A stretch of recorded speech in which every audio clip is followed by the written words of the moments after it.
I told you I want a drink, and get me a drink. So you've been told you're not being...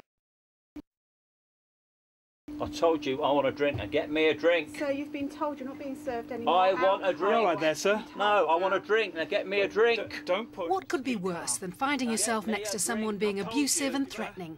Well, try finding yourself next to someone abusive and threatening 35,000 feet in the air in a confined and pressurised metal tube. I want a drink. There have been numerous incidents where passengers have tried to open the door of an aircraft in flight.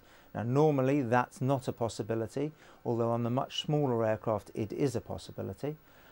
If you have a serious incident, that results in the cabin crew having to manage that person rather than concentrating on their other safety related functions.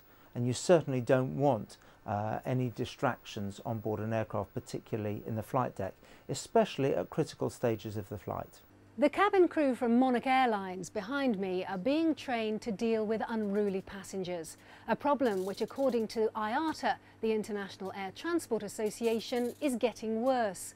Last year, their figures show that there was one disruptive passenger in every 1,000 flights, an increase of over 600% in just 2 years.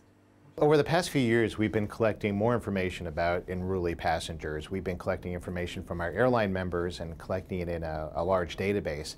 And it's clear that we've seen a rise of cases of unruly passengers. Now, part of it could be just because we're getting more reports and we're collecting more data. But generally, what we're hearing from our airlines is that there is an increase of unruly passengers and disruptive passengers just over the past few years.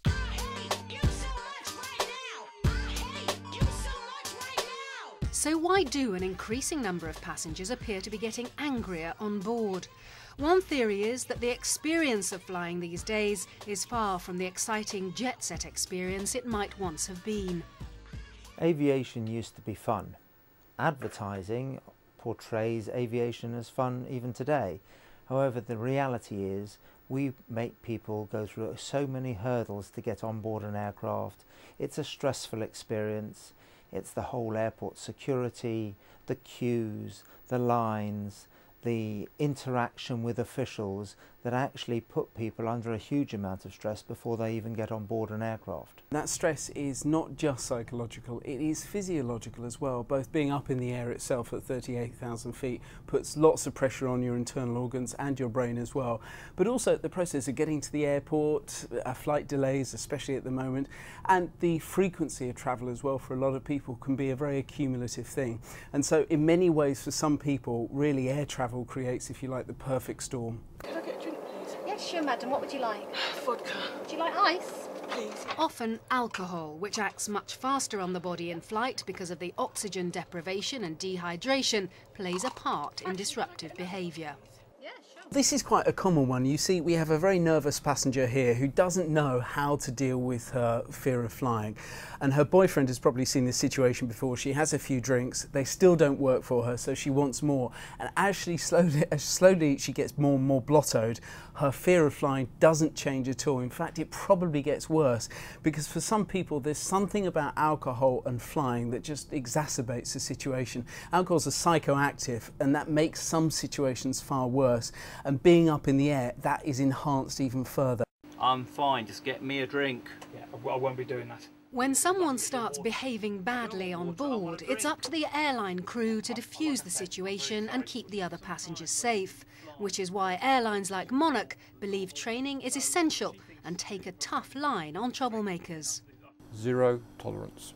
We absolutely will not tolerate it at all, which is why we do put the emphasis in training our crew.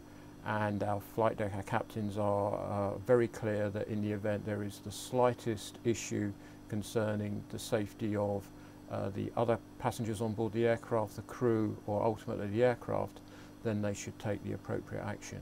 Now that's an expense to us, but obviously we have to put safety absolutely as our first priority. Your behaviour on board the aircraft continues to be unacceptable. Alcohol in your possession. If talking to an unruly passenger doesn't calm them down, the crew read them a written warning. Get me a drink. Just come with me, please. Just going to sit you down. Should that fail and a passenger become physically abusive, as a last resort they'll restrain them in their seat.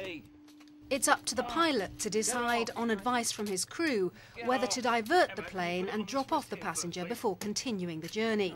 Monarch has had 60 air rage incidents in the past year, 9 of which were considered serious and 4 of which resulted in the flight being diverted. Just keep him still. An international blacklist of air rage passengers has been suggested by some in the industry, including Richard Branson, who once engineered a British lifetime ban on air travel for a man who had broken a bottle of vodka over a stewardess's head. But so far that's been seen as too difficult to implement. So what can be done? It's what happens or doesn't happen after the plane lands that concerns IATA. They say that out of the 10,000 cases they looked at, only in 10 of them did the authorities go further than meet the passenger on arrival. When it comes to unruly passengers, there is a clear jurisdictional gap that we need to close. The home country laws often do not apply to the passenger coming from another country. So what is often the case is if a passenger is coming from another country, whether it's the United States, whether it's the UK, whether it's the Middle East, if they are unruly and they cause problems and they may be clearly breaking the laws, what happens is that they're just given a slap on the wrist, they're told not to do it again, and they're sent home.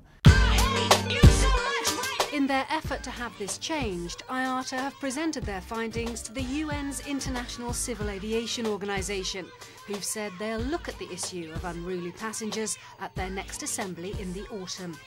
In the meantime, if you recognise yourself as someone who finds flying gets you hot under the collar, the number one thing is just take deep breaths, count to 10, and also remember that there are some things you can't control. If you order a food and a special meal and they make a mistake with it and you don't have it, there's pretty much nothing you can do. Will it matter in 24 hours? No, it won't. You'll just be glad to get to your hotel probably. So control the things you can and leave the things you can't.